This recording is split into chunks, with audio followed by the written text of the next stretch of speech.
మరియు ఫరో ప్రజలను పోనీయగా దేవుడు ఈ ప్రజలను యుద్ధము చూచునప్పుడు వారు పశ్చాత్తాపడి ఐగుప్తుకు తిరుగుదురేమో అనుకొని ఫిలిస్తీన్ల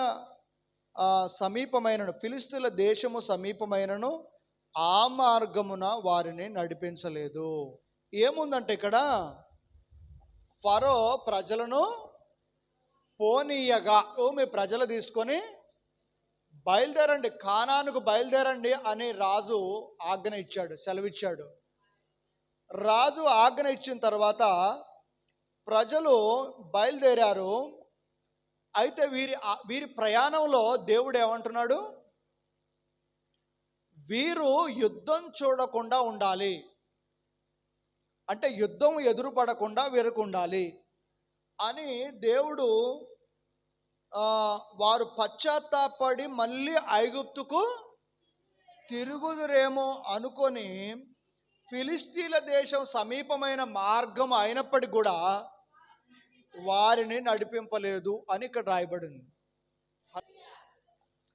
ఇక్కడ మనం గమనిస్తే దేవుడు చాలా ప్రేమ కలిగిన దేవుడని మనకు అర్థమవుతుంది. ఎందుకంటే దేవుడు ఏం చేశాడు? ఐగుప్తులో ఉన్న ప్రజలను కానానుకు నడిపించాలి. ప్రయాణమేమో ప్రారంభమైంది. ప్రయాణం ప్రారంభంలోనే వాళ్ళకు ప్రమాదం పొంచి ఉంది. ఏంటా ప్రమాదం అంటే, వీళ్ళు వెళ్ళే మార్గం అంటే షార్ట్ కట్ రూటు ఏంటంటే, ఫిలిస్తీన్ల దేశం గుండా వెళ్తే ఒక 5 రోజుల్లోనో 7 రోజుల్లోనో 11 రోజుల్లోనో వాళ్ళు కానానికి చేరుకుంటారు. కొన్ని రోజుల్లోనే, సరే పర్టికులర్గా 5 రోజులు 3 రోజులు అని చెప్పను, కానీ కొన్ని రోజుల్లోనే వారు కానానికి చేరుకుంటారు. కానీ దేవుడు ఏం చేశాడు? పోయిన వారం మనం చెప్పుకున్నాం, అలా నడిపించకుండా చుట్టూ దారి అయినటువంటి ఎర్ర సముద్రం మార్గం గుండా అరణ్య మార్గంలో వారిని నడిపించినని మనం విన్నాం. దేవుడు అలా ఎందుకు నడిపించాడో ఈ వారం దేవుడు మనతో మాట్లాడుతున్నాడు. ఎందుకంటే షార్ట్ కట్ రూట్లో ఎవరున్నారు? ఫిలిస్తీన్లు ఉన్నారు. ఫిలిస్తీన్లు చాలా ఆజానుభావులు, ఫిలిస్తీన్లు బలవంతులు, ఫిలిస్తీన్లు యుద్ధశూరులు, యుద్ధం బాగా చేయగలిగిన బలవంతులు వాళ్ళు. అందుకనే దేవుడు ఏం చేశాడంటే, వీళ్ళ ప్రయాణం ఇప్పుడే ప్రారంభమైంది. అంటే ఒక మాటలో చెప్పాలంటే ఆత్మీయ పసిబిడ్డలు. వీళ్ళ ప్రయాణం ఇప్పుడే ప్రారంభమైంది. ప్రయాణం ప్రారంభంలోనే ఒకవేళ యుద్ధం ఎదురైతే ఏం చేస్తారు? యుద్ధం చేయలేక మళ్ళా వెనక్కి తిరిగి వెళ్ళి అదే బానిస బతుకులు బతుకుతారని దేవుడంట ఆ ఫిలిస్తీన్ మార్గం గుండా నడిపించకుండా దేవుడు ఎర్ర సముద్రము అరణ్య మార్గం గుండా నడిపిస్తున్నాడట. ఇందులో మీకు ఏం కనబడుతుంది? దేవునిలో మనకు దేవుడి గురించి సరిగా తెలియదు. మనం బైబిల్ చదువుతాం, వాక్యాలు వింటాం, కానీ దేవుని మనస్సును అర్థం చేసుకోగలిగిన వారు చాలా తక్కువ మంది. అసలు చాలామందికి అర్థం కాదు దేవుని మనస్సు. మనం ఏమనుకుంటాం అంటే, రక్షణ పొందినం, మన ప్రయాణం ప్రారంభమైంది, ఆత్మీయ ప్రయాణం ప్రారంభమైంది, కానీ దేవుడు నా వెంట వస్తున్నాడో లేదో అన్న డౌట్తోనే చాలామంది ఆత్మీయ ప్రయాణం చేస్తారు. ఇప్పటికీ మనందరికి కూడా ఏ డౌట్ ఉంది? దేవుడు నాతో ఉన్నాడో లేడో, దేవుడు నాతో వస్తున్నాడో లేడో, దేవుడు నాకు సమస్య వచ్చినప్పుడు ఆయన పట్టించుకుంటాడో లేదో, తీరుస్తాడో లేదో అని ప్రతి ఒక్కరికి ఈ డౌట్తోనే ప్రయాణం ప్రారంభిస్తున్నారు. కానీ దేవుడు ఇజ్రాయేలులు ఐగుప్తు నుండి బయటికి వెళ్ళిన ఆ మరుసటి రోజే వెంటనే ఏం చేశాడు దేవుడు? వద్దొద్దు, మీరు ఫిలిస్తీన్ల దేశం గుండా మీరు వెళ్ళొద్దు. ఎందుకనంటే వీళ్ళు వాళ్ళతో యుద్ధం చేయడానికి అంత సామర్థ్యం లేదు. వాళ్ళు చాలా యుద్ధ వీరులు, వాళ్ళు యుద్ధ సన్నద్ధులై ఉన్నారు. ఒకవేళ యుద్ధం పడితే, అంటే వాళ్ళ దేశం వెళ్ళగానే వాళ్ళు యుద్ధం చేస్తారని అక్కడ అర్థం కాదు. ఒకవేళ యుద్ధం గనక వాళ్ళు చేయాల్సి వస్తే వాళ్ళని ఎదుర్కొనే శక్తి ఇజ్రాయేలీలకు లేదు. ఎందుకు లేదు అంటే ఇప్పటికే వీళ్ళు చాలా నలిగిపోయి ఉన్నారు. చాలా వాళ్ళు బానిసలుగా బతికారు, అక్కడ చాలా నలగొట్టబడ్డారు, విరగొట్టబడ్డారు. అందుకనే దేవుడు ఈ ప్రయాణం ప్రారంభంలోనే వీళ్ళకి యుద్ధాన్ని పెట్టాలనుకోలేదు. అందుకనే దేవుడు షార్ట్ కట్ రూట్ ఉన్నా కానీ ఆ షార్ట్ కట్ రూట్లో ప్రమాదం ఉందని వీళ్ళని చుట్టూ దారైనటువంటి అరణ్య మార్గం గుండా నడిపించాడు. అయితే ఇక్కడ మనం గమనించాల్సిన ఒక విషయం ఏంటంటే 18వ వచనంలో చూస్తే, అయితే దేవుడు ప్రజలను చుట్టూ దారియగు ఎర్ర సముద్రమైన మార్గమును నడిపించెను. ఇశ్రాయేలీయులు యుద్ధ సన్నద్ధులై ఐగుప్తుల నుండి వచ్చిరి. ఏమయ్యారట? ఇజ్రాయేలు ప్రజలు ఐగుప్తు నుండి బయటికి వచ్చేటప్పుడు ఎట్లా వచ్చారట? యుద్ధ సన్నద్ధులై వచ్చారు. అంటే యుద్ధానికి రెడీ అయ్యే వచ్చారు. అంటే వీళ్ళు కత్తులు, కటార్లు, వీళ్ళకి యుద్ధానికి ఏమేమి ఆయుధాలు కావాలో అవన్నీ సిద్ధపరచుకొనే వచ్చారు. మరి అన్నీ సిద్ధపరచుకొని వస్తే దేవుడు వారిని ఫిలిస్తీ దేశం గుండా నడిపించవచ్చు కదా. మరి ఫిలిస్తీ దేశం గుండా నడిపించకుండా అరణ్య మార్గంలో ఎందుకు నడిపిస్తున్నాడు? ఎందుకు అనంటే యుద్ధ సన్నద్ధులై ఉన్నారు. యుద్ధ సన్నద్ధులు అంటే ఇప్పుడు దేవుని నమ్మిన తర్వాత, బాప్తిసం పొందిన తర్వాత, రక్షణ పొందిన తర్వాత ప్రతి ఒక్కరు కూడా దేవునితో సహవాసం చేయడానికే ఇష్టపడతారు. అంటే పోరాడడానికే వాళ్ళకి ఇష్టం. ఇప్పుడు చర్చికి రానోళ్ళకు కూడా ఏమి ఇష్టం? దేవునితో ఉండాలనే ఇష్టం, దేవునితో నడవాలనే ఇష్టం. కానీ వస్తున్న సమస్యలు ఎదుర్కొనేటువంటి శక్తి, ఆ పోరాడే శక్తి వాళ్ళలో లేదనమాట. ఎదురవుతున్న ఆటంకాలు, ఎదురవుతున్న కీడులు, ఎదురవుతున్న సమస్యలు ఎదుర్కొనే శక్తి వాళ్ళకు లేదు. కానీ వాళ్ళ మనస్సు మాత్రం రెడీగానే ఉంది. వాళ్ళు ఆత్మీయ ప్రయాణం చేయడానికి, అవసరమైతే యుద్ధం వస్తే యుద్ధం చేయడానికి కూడా వాళ్ళు సిద్ధంగానే ఉన్నారు. కానీ వాళ్ళకు ఇంకా గట్టి పోరాటం ఎదురైతే దాన్ని జయించగలిగిన శక్తి వాళ్ళలో లేదు. ఈనాడు చాలామంది క్రైస్తవులు దేవుని నమ్మిన తర్వాత ఎందుకు వెనక తట్టు తిరుగుతున్నారంటే సమస్యలు అనేది వస్తాయని వాళ్ళకి తెలియదు. ప్రయాణంలో ప్రతిదినము పోరాటమే అని వాళ్ళు గ్రహించలేకపోయారు. ఈ ఆత్మీయ ప్రయాణంలో ఎన్నో గోతులు ఉంటాయని, ఎన్నో దెబ్బలు తగులుతాయని, ఎన్నో అవమానాలు ఎదురవుతాయని, ఎంతో సమస్య ఎదురవుద్దని వారు ఇంకా గ్రహించలేకపోయారన్నమాట. గ్రహించలేక చాలామంది ఈ దేవుడి మార్గము చాలా కష్టతరమైంది, దీంట్లో నేను నడవలేను, ఇది నా వల్ల కాదు అని వదిలేస్తున్నారు. కానీ దేవుడు ఏం చేస్తున్నాడంటే ఆయన తన ప్రజలను యుద్ధ సన్నద్ధులుగా సిద్ధము చేసి ఆయన ముందుకు నడిపిస్తున్నాడు. వారు అప్పుడే పుట్టినటువంటి బిడ్డ లాంటి వారు అనమాట దేవుడికి. ఇశ్రాయేలీయులు ఐగుప్తు నుండి వారు కానానుకు బయలు వెళ్ళే ఆ మరుసటి రోజే నుండే దేవుని బిడ్డలు వాళ్ళు. ఆయన మార్గాన్ని వెంబడిస్తున్న వారు. అయితే వారు ఇంకా పసిబిడ్డలే. వారికి యుద్ధం చేయగలిగిన సామర్థ్యం ఇంకా రాలేదు. అంటే దేవుడు మరి వారిని యుద్ధాల మార్గం గుండా నడిపేయడా?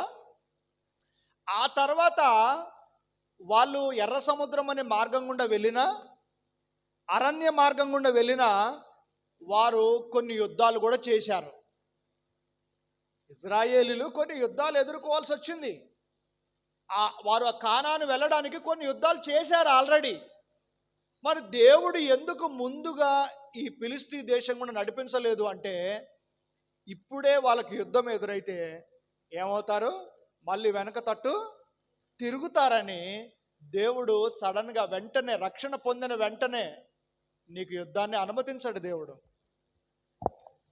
నువ్వు బాగా వాక్యం, దేవుని యొక్క జీవ వాక్యం ద్వారా నువ్వు సిద్ధపడిన తర్వాత, దేవుని వాక్యంలో నువ్వు ఎదిగిన తర్వాత, ఇక ఎంత పోరాటమైనా నేను ఎదుర్కొంటాను అని నీకు ధైర్యం వచ్చిన తర్వాత, దేవుడు అప్పుడు కొన్ని యుద్ధాలను నీకు అనుమతిస్తాడు.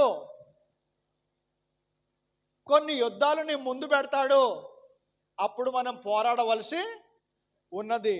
అయితే మన పోరాటము ఈ లోక సంబంధమైన మనుషులతోటి కాదు. ఈ లోక సంబంధమైన మనుషులతో పోరాడమని మనకు మన దేవుడు చెప్పట్లేదు. మనం పోరాడేది ఎవరితోట? మనం పోరాడేది అంధకార శక్తులతోటి. మనం పోరాడవలసింది దురాత్మల సమూహముతోటి. మనం పోరాడి వాటి యొక్క పన్నాగాలు, వాటి యొక్క కుయుక్తులన్నిటిని కూడా మనం ఎదిరించవలసిన వారమై ఉన్నాము. ఎందుకంటే ఈ దేశాన్ని పాడు చేయడానికి, ప్రజలను పాడు చేయడానికి, ప్రజలను పాపములో నెట్టివేసి నరక అగ్నిగుండంలో పడివేయడానికి అపవాదిగాడు చెయ్యని ప్రయత్నం లేదు. ఎన్నో రకములైన భయంకరమైన ప్రయత్నాలు చేసి ప్రతి ఒక్క మనిషిని అపవాది ఏం చేస్తున్నాడు? పాపములోనికి నెట్టివేస్తున్నాడు. పాపములో పడవేసి ఆ పాపములోనే మరణించే వ్యక్తిగా అపవాదిగాడు అలా చేస్తున్నాడు. కాబట్టి దేవుని రక్తంలో కడగబడిన సంఘము, ఆయన రక్తం పెట్టి కొన్నటువంటి ఈ క్రైస్తవ సంఘము ఎవరితో పోరాడాలి? ఈ లోక సంబంధమైన మనుషులతో కాదు మన పోరాటము. మన పోరాటం ఎవరితోటి? ఆకాశ మండలంలో ఉన్న దురాత్మల సమూహంతో మనం పోరాడవలసిన వారమై ఉన్నాం. హల్లెలూయా. ఆ విధంగా పోరాడగలిగితేనే మనము ఈ లోకంలో అనేక మంది ప్రజలను రక్షించగలుగుతాము. ఎందుకంటే దురాత్మల చేత పీడింపబడుతున్న వారు ఎంతోమంది ఉన్నారు.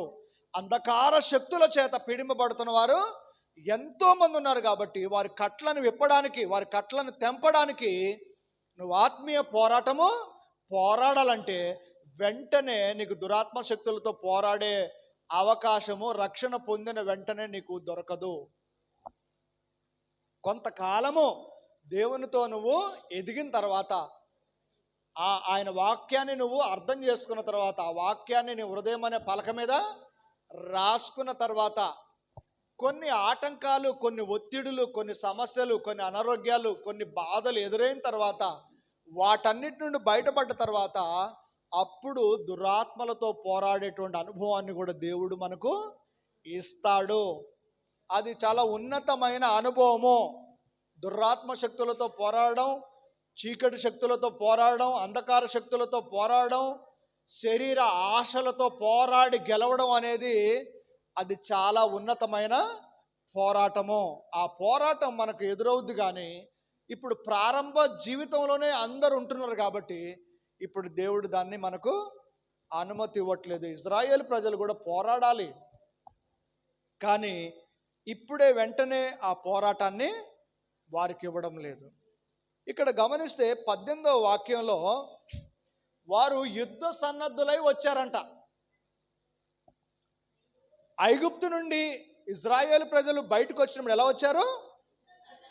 యుద్ధ సన్నద్ధులై వచ్చారంట. మరి యుద్ధ సన్నద్ధులై వచ్చిన వాళ్ళు యుద్ధం చేయొచ్చుగా.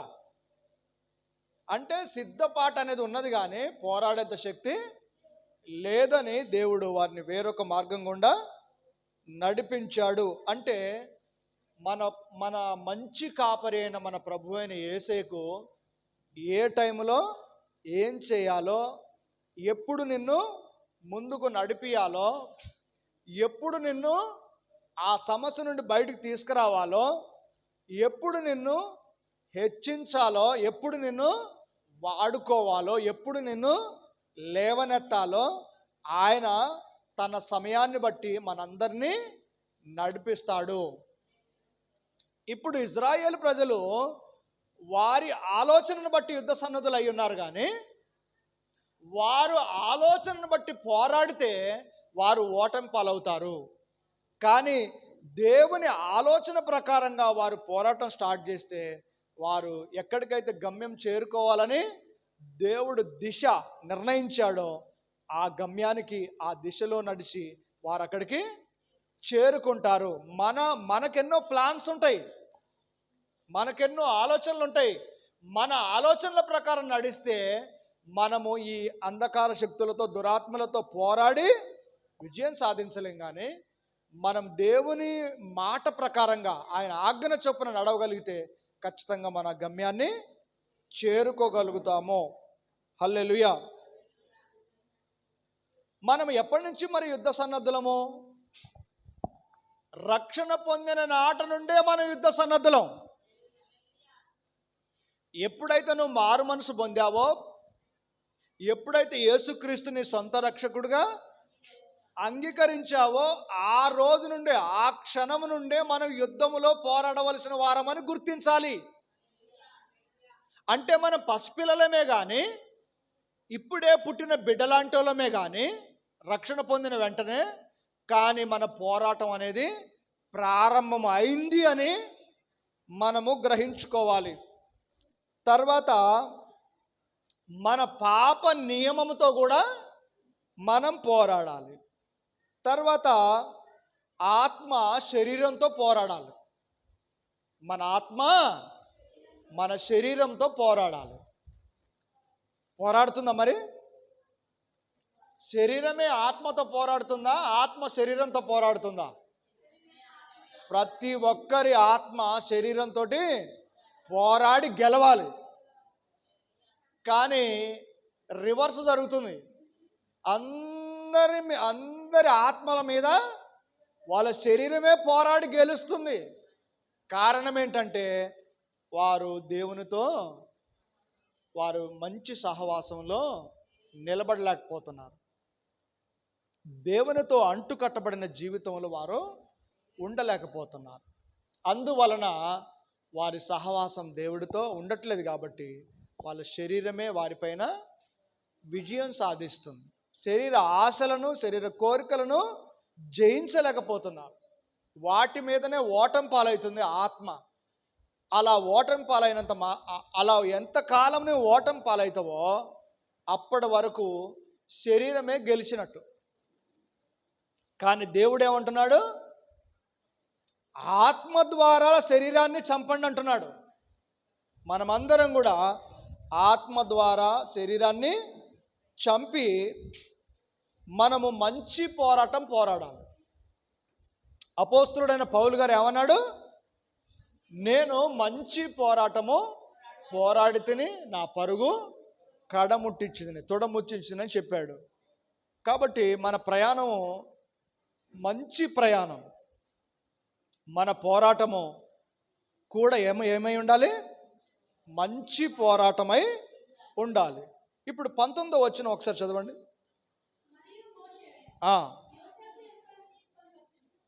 మరియు మోషే యోసేపు ఎముకలను తీసుకొని వచ్చెను, దర్శనమిచ్చును.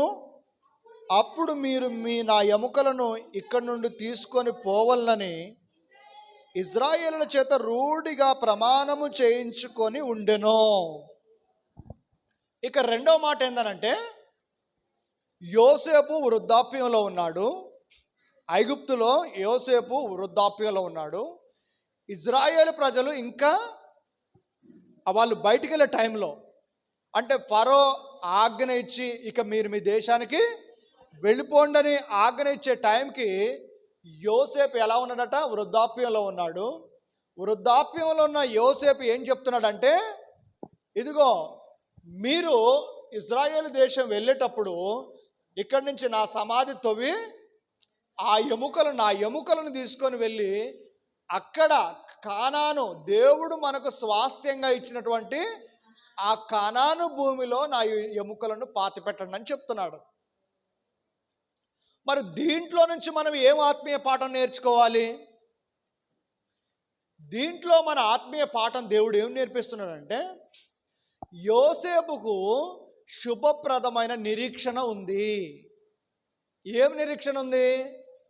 ఖచ్చితంగా మా దేవుడు ఐగుప్తు నుండి తన ప్రజలను బయటికి తీసుకువెళ్తాడు.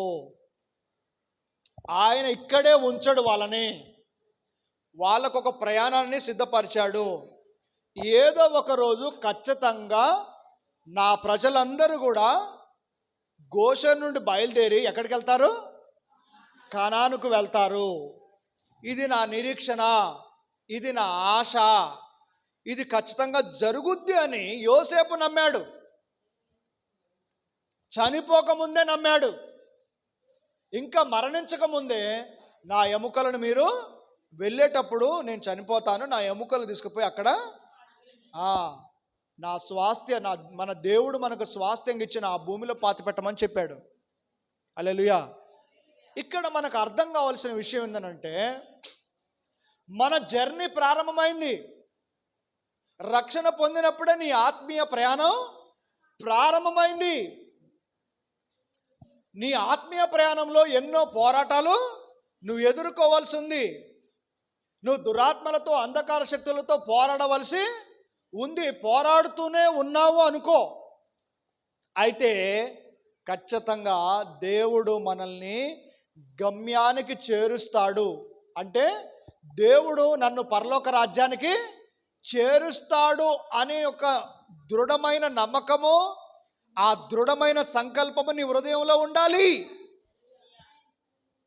యోసేపుకున్న ఆ శుభప్రదమైన నిరీక్షణ, యోసేపుకున్నటువంటి ఆ ఆలోచన, దేవుడు నా ఎముకలను ఇక్కడే వదిలేయడు, నా జనాంగాన్ని ఈ అన్య దేశంలోనే వదిలిపెట్టడు, నా దేవుడు నా ప్రజలను ఖచ్చితంగా వాగ్దాన దేశమునకు నడిపిస్తాడు అని ఆయన ఏ విధంగా నమ్మాడో మనందరం కూడా యేసు రక్తంలో కడగబడిన మనం అందరం, రక్షింపబడిన మనం అందరం ఒకరోజు మన గమ్యాన్ని మనం చేరుకుంటామనే నమ్మకం మనలో ఉండాలి. చేరుకుంటామనే విశ్వాసం మనలో ఉండాలి. దాన్ని ఖచ్చితంగా మనం అందుకుంటామన్న ఆ గొప్ప ధైర్యం మనలో ఉండాలి. కానీ మన ప్రయాణంలో ఏం చేస్తున్నారు?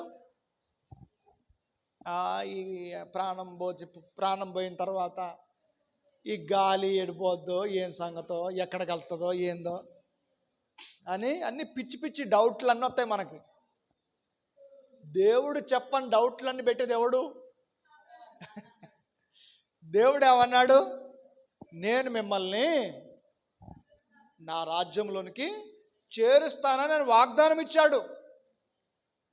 నేను వెళ్ళి మీకు స్థలం సిద్ధపరుస్తున్నాను, నేనుండే చోట్లో మీరు కూడా ఉండులాగున మరలా వచ్చి మిమ్మల్ని నేను తీసుకెళ్తానని చెప్పాడు ఆయన. ఇంత చెప్పినాక కూడా చాలామందికి యోసేపుకున్నటువంటి నిరీక్షణ లేదు. ఇంకా మనకు డౌటే. ఈ ఆత్మీయ ప్రయాణంలో ఇంకా డౌట్గానే వెతుకుతున్నారు. ఏం వెతుకుతున్నారంటే ఈ లోక సంబంధమైన వాటి కొరకు వెతుకుతున్నాం. మనం వేగిర పడుతున్నాం, ప్రయాస పడుతున్నాం. మన బలాన్ని, మన జ్ఞానాన్ని, మన శక్తిని, మన సామర్థ్యాలను అన్నీ ఈ లోక సంబంధమైన వాటికి దారపోస్తున్నాం మనం. కానీ ఈ లోక పోరాటం ఎప్పుడు ఆగుద్దో నీకు తెలియదు. నీ శ్వాస ఎప్పుడు ఆగుద్దో నీకు తెలుసా? నీ పోరాటం మధ్యలోనే ఆగిపోద్దేమో. ఇక్కడ పొందుకోవాలి, ఇక్కడ సంపాదించుకోవాలి, ఇక్కడ ఎదగాలి, ఇక్కడ డెవలప్ కావాలి, నేను కొంచెం ఉన్నతంగా ఉండాలి, నాకు ఒక గుర్తింపు ఉండాలి, నాకు ఒక పేరు ఉండాలనేటువంటి ఆ పోరాటం మధ్యలోనే ఆగిపోద్దేమో. హల్లెలూయా. దేని కొరకు? ప్రసంగి గ్రంథం చెప్పి ఒకడు గాలికై ఒకడు ప్రయాసపడినట్టుగానే ఉంది. ఎంతో అలసిపోతారు జనాలు. 24 hours కష్టపడి ఎంతో అలసిపోతారు. నిద్ర కూడా పట్టట్లే చాలామందికి దేశంలో. దేని కొరకు? పరలోకం దొరుకుతుంది ఏమైనా? దేవుడిచ్చే నిత్య జీవాన్ని సంపాదించుకుంటారా? హల్లెలూయా. ఈ జానెడు పొట్ట కొరకు పగలు రాత్రి ఎన్నో తిప్పల, ఎంతో బాధపడి చివరికి సాధించేది ఏమిటంటాను నేను. ప్రసంగి గ్రంథం ఏం చెప్తుంది? అన్ని సమస్తం అనుభవించిన సొలొమోను మహారాజు ఏం చెప్తున్నాడు? వ్యర్థము వ్యర్థము, సూర్యుని క్రింద మానవుడు పడుతున్న ప్రయాసంతా వ్యర్థమే. హల్లెలూయా. అందుకనే మన ప్రయాణాన్ని మనం చక్కపరుచుకోవాలి. ఎన్ని పనులున్నా, ఎన్ని అర్జెంట్లున్నా, ఏదున్నా దేవుని పనినే ప్రాముఖ్యంగా మనం ఎంచుకోవాలి. హల్లెలూయా. దేవుడికే మనం సమయము ఇవ్వాలి. ఎందుకంటే మనం చూస్తున్నాం, బయటికి వెళ్ళిన మనిషి మళ్ళీ ఇంటికి వచ్చేంత గ్యారంటీ లేకుండా అయిపోయింది. దినములు చాలా చెడ్డవైపోయినాయి. సమయాన్ని మనం పోనీయద్దు, సమయం పోనీయద్దు. దేవునితో నాకెప్పుడు పని లేదు అని ఎప్పుడు నువ్వు అనుకోవద్దు. ప్రతి క్షణం దేవుడితోనే పని. దేవుడు పర్మిషన్ లేకుండా ఒక్క అడుగు కూడా నువ్వు ముందుకు వేయలేవు. దేవుని సెలవు లేకుండా ఒక మెతుకు కూడా తిని నువ్వు ముందుకు పోలేవు. హల్లెలూయా. మన ఆయుష్, మన ప్రాణం ఎవరి చేతిలో ఉంది? దేవుని చేతిలో ఉంది. ఆయన యొద్ద నుండి నువ్వు ఎక్కడికి పారిపోలేవు. నువ్వు ఎక్కడికి వెళ్ళినా మళ్ళీ తీసుకొచ్చి ఆయన ఇక్కడ కూర్చోబెడతాడు. దేవుడికే మహిమ కలుగును గాక. ఎందుకనంటే మనమందరం కూడా దేవుని చేత నిర్మించబడ్డ వారము, దేవుని చేత సృష్టింపబడ్డ వారము, దేవుని చేతులతో తయారు చేయబడ్డ వారము, దేవుని ఊపిరి ఊదబడిన వారము. దేవుని జీవము నీలో ఉంది, నాలో ఉంది. అందుకనే దేవుడు ఇజ్రాయేలు ప్రజలను ఐగుప్తు నుండి బయటికి వెళ్ళినప్పుడు వాళ్ళను విడిచిపెట్టలేదు, వాళ్ళని నిర్లక్ష్యం చేయలేదు. దేవుడిని నిర్లక్ష్యం చేసే దేవుడు కాదు. చాలాసార్లు ఏమంటారు? నేను ఒంటరిని అంటారు. నువ్వు ఎట్లా ఒంటరి అవుతావు? దేవుడు నీకు తోడై ఉండగా నువ్వు ఎట్లా ఒంటరి అవుతావు? ఒకవేళ నువ్వు ఎప్పుడు కూడా నేను ఒంటరిని, నాకు తోడు ఎవరు లేరు, నాకు సహాయం చేసేవారు ఎవరు లేరు, నేను ఒంటరిని అని నువ్వు అనుకుంటూ ఉంటే నువ్వు చాలా తెలివి తక్కువగా ఆలోచన చేస్తున్నావు అని అంటాను నేను. ఎందుకంటే దేవుడు బాధపడతాడు. నేను నీకు తోడై ఉండగా, నేను నీకు అండగా ఉండగా, నేను నీకు సహాయకుడిగా ఉండగా, నేను నీకు తండ్రిగా ఉండగా, నేను నీకు దేవుడిగా ఉండగా నువ్వెట్లా ఒంటరి అవుతావు అని చెప్తాడు ఆయన. నేను ఒంటరిని అంటున్నావంటే నువ్వు నన్ను మర్చిపోయావుగా అని అంటాడు ఆయన. నేను ఒంటరిని, నాకెవరు దిక్కు లేరు, నాకెవరు సహాయం చేసేవాళ్ళు లేరు అంటున్నావు అంటే ఒక మాటలో ఇండైరెక్ట్గా నువ్వు దేవుడు నాకు అండగా లేడు, దేవుడు నాకు తోడుగా లేడు అన్నట్టే. అందుకని ఎప్పుడు కూడా మనం నేను ఒంటరిని, నాకు సహాయం చేసేవారు ఎవరు లేరు, నన్ను ఆదుకునేవారు ఎవరు లేరు అని మనం అనవద్దంట. దేవుడికి మహిమ కలుగును గాక. తర్వాత ఇక 20వ వచనం, వారు సుక్కోతు నుండి ప్రయాణమైపోయి అరణ్యము దగ్గరున్న యోతాములో దిగిరి. వారు పగలు రాత్రి ప్రయాణం చేయనట్టుగా యెహోవా త్రోవలో వారిని నడిపించుటకై పగటి వేళ మేఘస్తంభములోను, వారికి వెలుగివ్వడానికి రాత్రి వేళ అగ్ని స్తంభంలోను ఉండి వారికి ముందుగా నడుచుచు వచ్చెను. ఇక్కడ ఇది ఏంటంటే రూట్ మ్యాప్. ఇది ఏమనాలంటే గాడ్స్ జిపిఎస్ అట. ఏంటిది? దేవుని యొక్క రూట్ మ్యాప్. మన రూట్ మ్యాప్లు వేరు, దేవుని రూట్ మ్యాప్ వేరుగా ఉంటుంది. మన రూట్ మ్యాప్ అంతా విశాలమైన మార్గం అంది. ప్రతి ఒక్కరు ఏం కోరుకుంటారు? సుఖాన్ని, సౌఖ్యాన్ని, ఆనందాన్ని, సంతోషాన్ని, ఈ లోక సంబంధమైన ఆనందాన్ని, సంతోషాన్ని కోరుకుంటారు. కానీ దేవుని రూట్ మ్యాప్ అలా ఉండదు. దేవుని రూట్ మ్యాప్ చాలా వ్యత్యాసంగా ఉంటుంది. హల్లెలూయా. చూడండి, ఒకప్పుడు ఒక 20 సంవత్సరాల క్రితం చదువుకోని వారి సంఖ్య ఎక్కువ. చదువుకున్న వారి కంటే విద్య లేని వారి సంఖ్య ఎక్కువ మంది. వారు ఎటన్నా దూర ప్రయాణం వెళ్ళాలనుకోండి, ఎక్కడికో విజయవాడకో, హైదరాబాదుకో, వరంగల్కో ఎటన్నా దూర ప్రయాణం వెళ్ళవలసి వస్తే వాళ్ళ ప్రయాణం ఎలా కొనసాగేది? పాపం వాళ్ళు ఇక్కడ ఊర్లో ఆ బస్ స్టాండ్ కాడ పోగానే అక్కడ బస్ బోర్డు అడగాలి, ఇది సూర్యాపేట పోయేదేనా అని అడగాలి. మళ్ళీ అక్కడ ఎక్కిన తర్వాత మళ్ళీ బస్ స్టాండ్లో దిగ్గానే అక్కడ పాపం కంగారుగా ఎప్పుడైతే ఇక సిటీ బస్ స్టాండ్లో దిగుతారో ఇక కంగారు, ఏమయ్యా అయ్యా బాబు, ఈ బస్సు హైదరాబాద్ పోద్దా, ఈ బస్సు ఇడిపోద్దా అడిపోద్దా అని 20 మందిని అడుగుతారు. ఇక పాపం అడిగి ఖచ్చితంగా అటే పోద్దా అని అడిగి బస్సులెక్కి కూర్చుంటారు. ఇక బస్సులెక్కి కూర్చున్న తర్వాత మరి కాముగా ఉంటారా? కాముగా ఉండరు. ఇప్పుడు ఆ నగరికల్ రాగానే ఇది ఎవరయ్యా, ఇది ఎవరు అని అడుగుతారు. ఏంటంటే వాళ్ళ డౌట్ ఏంటంటే హైదరాబాద్ వచ్చిందా ఏందని. అంటే ఎప్పుడు వాళ్ళు వెళ్ళిన రూట్ అయితే ఇది ఎవరయ్యా అని అంటే ఇది నకరకల్.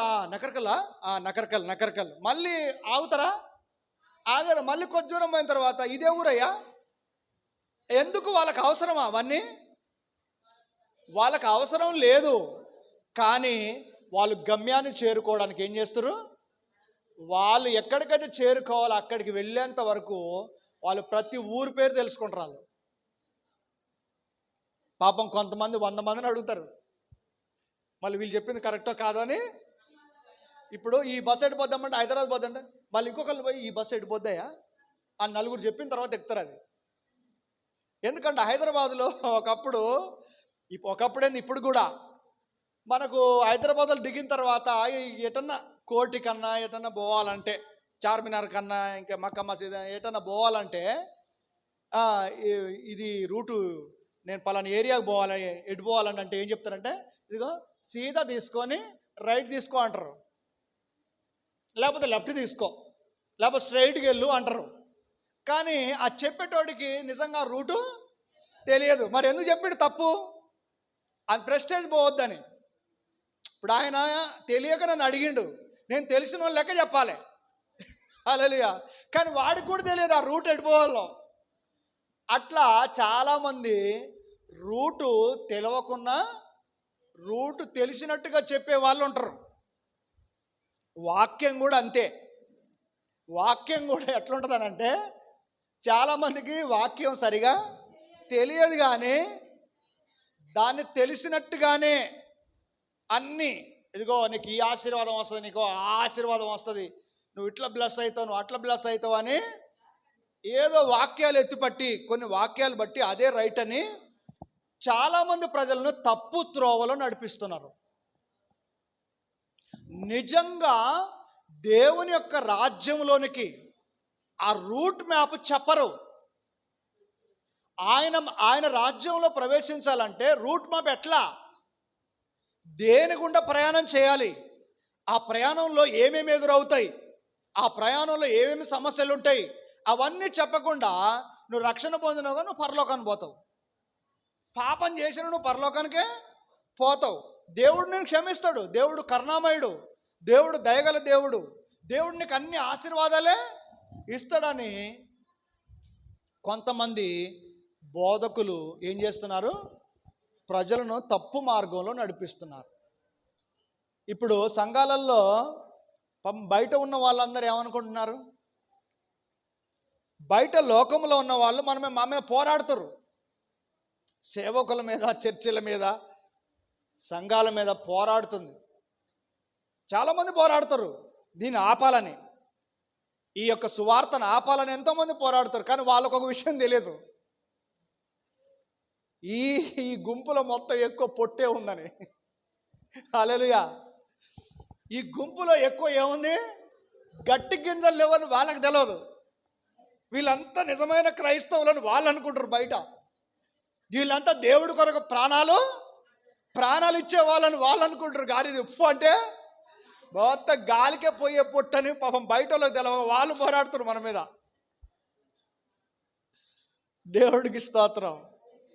ఎందుకంటే ఒక విశ్వాసి సరైన ప్రార్థన జీవితం ఉండదు, ఒక క్రమమైన జీవితం ఉండదు. సమస్య వస్తే ఇటు అటు పరిగెత్తరు, ఒక స్థిరంగా ఉండి దేవుణ్ణి వేడుకునే స్థితి ఉండదు. ఇట్లాంటి వాళ్ళు దేవుని కొరకు నిలబడతారంటే నిజంగా నమ్మొచ్చా? హల్లెలూయా. నిజంగా మీ ఆధార్ కార్డు యేసు చర్చికి వస్తే ప్రార్థన పోతే మీ ఆధార్ కార్డు పోద్దంటే ఎంతమంది వస్తారు ఇక్కడ చర్చికి? మీ పింఛన్ తీసేస్తా అంటే ఎంతమంది వస్తారు ఇక్కడికి? మీ రేషన్ కార్డు తీసేస్తామంటే ఎంతమంది వస్తారు? మేము బస్సు ఎక్కనీయం, ఎవరు ఫ్రీ బస్ ఎక్కొద్దు, అసలు ఏ బస్సు ఎక్కొద్దు మీరు చర్చికి పోయేటోళ్ళు అంటే మీరు ఎంతమంది వస్తారు ఇక్కడికి? హల్లెలూయా. గవర్నమెంట్ ఇచ్చే బెనిఫిట్స్ అన్నీ తీసేస్తామంటే ఎంతమంది వస్తారు ఇక్కడికి? అందుకనే మా చర్చికి లక్షల మంది వస్తున్నారు, 1000 మంది వస్తున్నారు అంటే నేనేమంటున్నా అంతా పొట్టే అంటున్నా. గట్టిగా సమస్య ఎదురైతే ఏమవుతారు?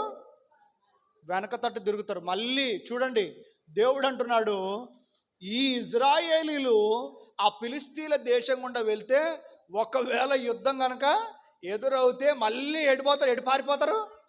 మళ్ళీ ఐగుప్తుకే పారిపోయి మరలా అదే బానిస బతుకుతారేమో అని దేవుడు భయపడ్డాడు వాళ్ళ విషయంలో.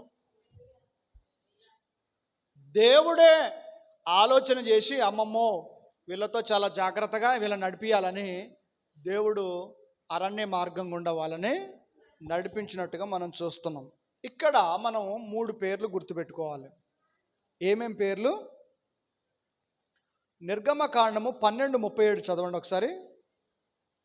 నిర్గమకాండము వాళ్ళు ఎక్కడి నుంచి బయలుదేరారో, అంటే ఐగుప్తు నుండి బయలుదేరినప్పుడు ఎక్కడి నుంచి బయలుదేరారు? అప్పుడు ఇజ్రాయేలీలు రామసేసు నుండి సుక్కోతుకు ప్రయాణమైపోయి, హల్లెలూయా, ఎక్కడి నుండి బయలుదేరారట? రామసేసు. ఐగుప్తు నుండి వాళ్ళు బయలుదేరిన, అంటే వాళ్ళు అంతకుముందు గోషన్లో ఉన్నారు కదా, గోషన్ నుండి ఎక్కడికి వచ్చారు? రామసేసుకు వచ్చారు. రామసేసు నుండి సుక్కోతు అనే ప్రాంతానికి వచ్చారు. సుక్కోతు ప్రాంతం నుంచి మళ్ళీ ఎక్కడికి వచ్చారంటే నిర్గమ 13:20లో చూస్తే అక్కడ 13:20 చదవండి ఒకసారి.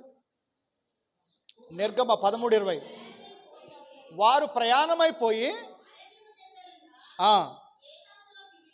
వారు ప్రయాణమైపోయి అరణ్యము దగ్గరున్న యోతాములో దిగిరి. ఎక్కడి నుండి ఎక్కడికి వచ్చారు? రామసేసు నుండి సుక్కోతుకు వచ్చారు. సుక్కోతు నుండి యోతాము అనే ప్రాంతానికి వచ్చారు. అక్కడ దిగారటగా. హల్లెలూయా. ఇవన్నీ కూడా చాలా జాగ్రత్తగా గుర్తుపెట్టుకోవాలి మీరు. ఎందుకనంటే మన జర్నీ ప్రారంభమైంది.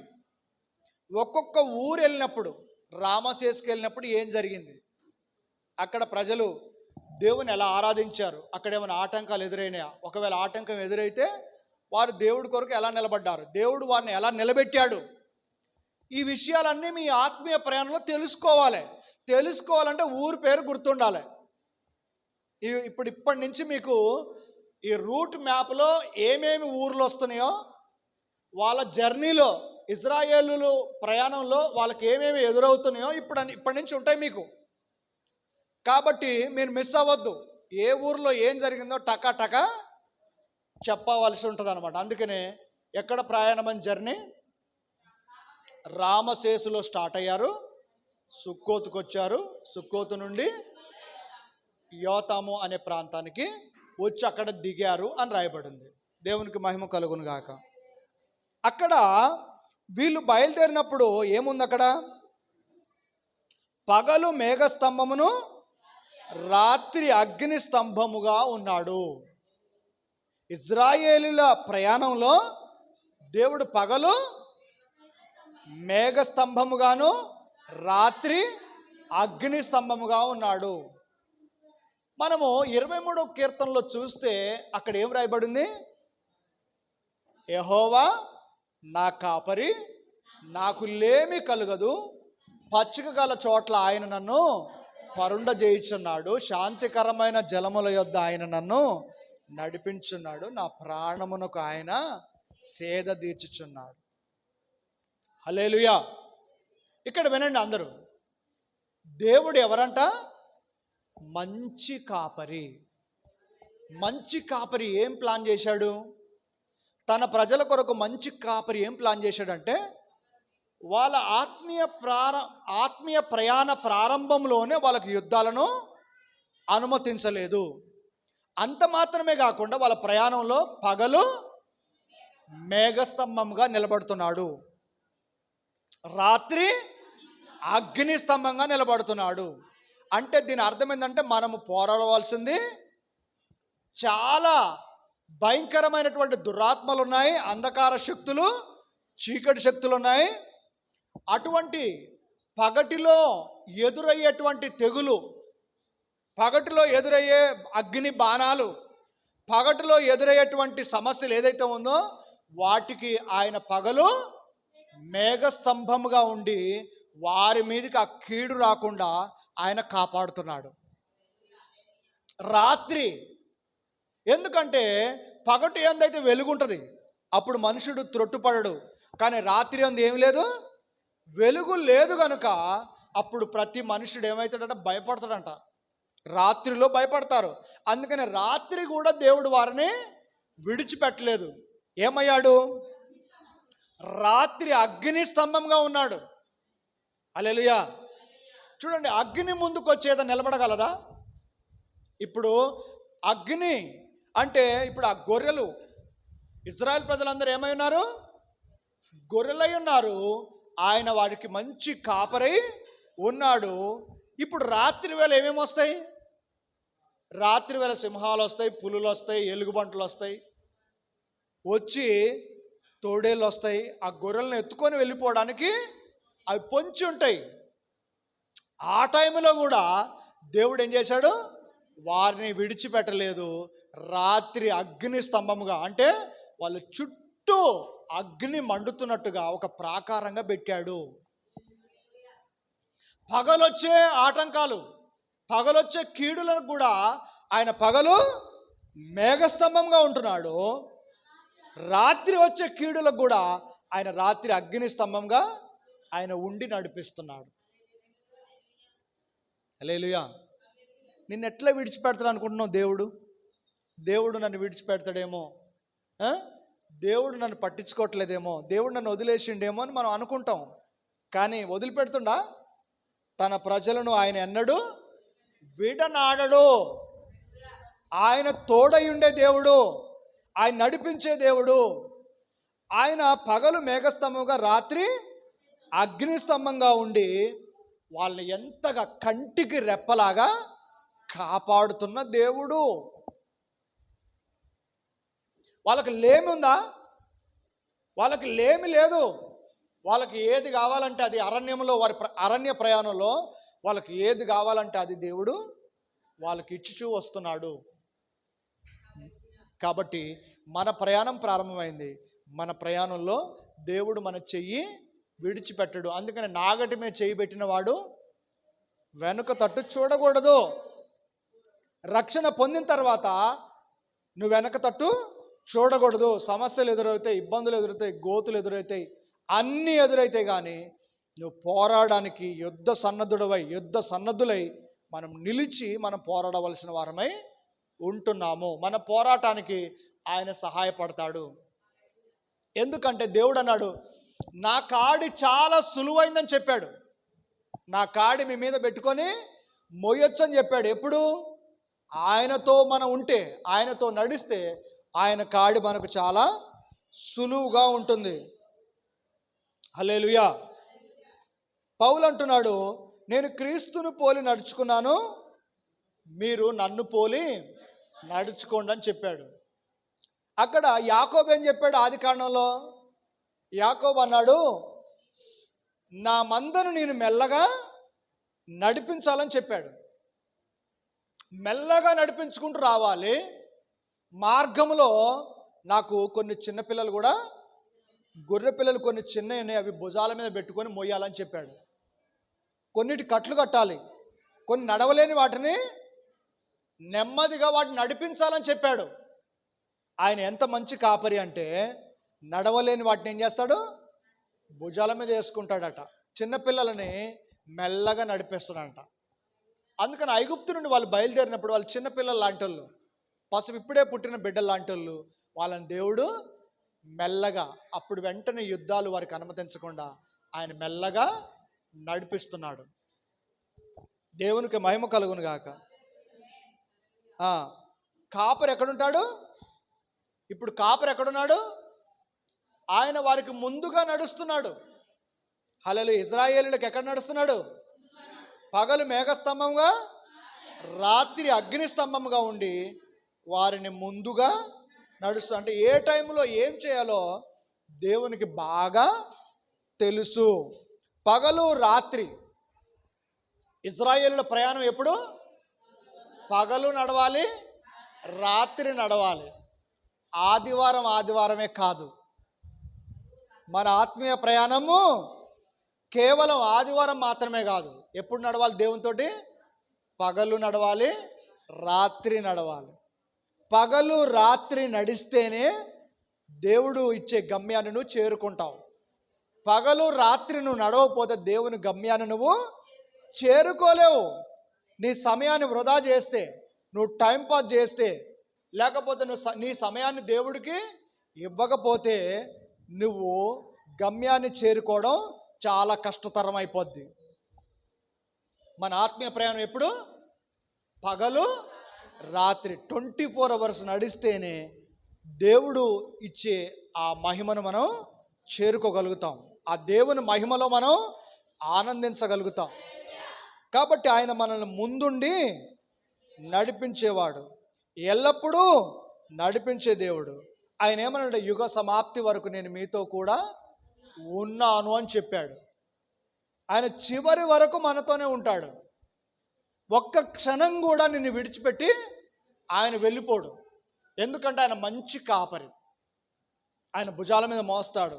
శత్రువు వచ్చినప్పుడు దాన్ని ఎదిరిస్తాడు. ఆయన ముందు నడుస్తాడు, ఆయన వెనుక కూడా ఉంటాడు. హల్లెలూయా. వెనుక నుంచి నడిపిస్తాడు, మళ్ళీ గొర్రెలకు ముందుగా కూడా నడుస్తాడు. ఆయన అన్ని వైపులా ఉంటాడు. తన గొర్రెకు ఎటువంటి ప్రమాదం లేకుండా ఆయన ముందుండి నడిపించే మంచి కాపరిని మనము ఆరాధించాలి. ఆయన వాళ్ళందరికీ అందుబాటులో ఉన్నాడు. వారందరినీ చక్కనైన మార్గంలో ఆయన నడిపిస్తున్నాడు. కాబట్టి మనుషులు మనకు కొంతవరకు సహాయం చేస్తారు. మనుషుల సహాయము కొంతవరకు ఉంటుంది, కానీ మన దేవుడు సహాయము అంతం వరకు, చివరి వరకు, మన తుది శ్వాస వదిలేంత వరకు ఆయన మనతోనే ఉంటాడు. కాబట్టి మన ప్రాముఖ్యమైన సమయాన్ని ఎవరికి ఇవ్వాలి?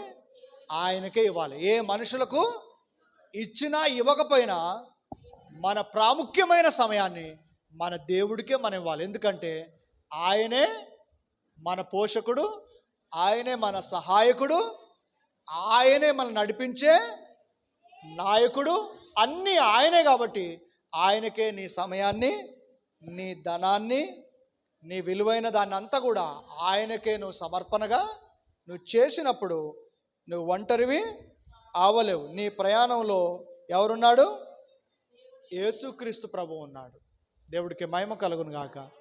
దేవుడి మాటలు దీవించును గాక.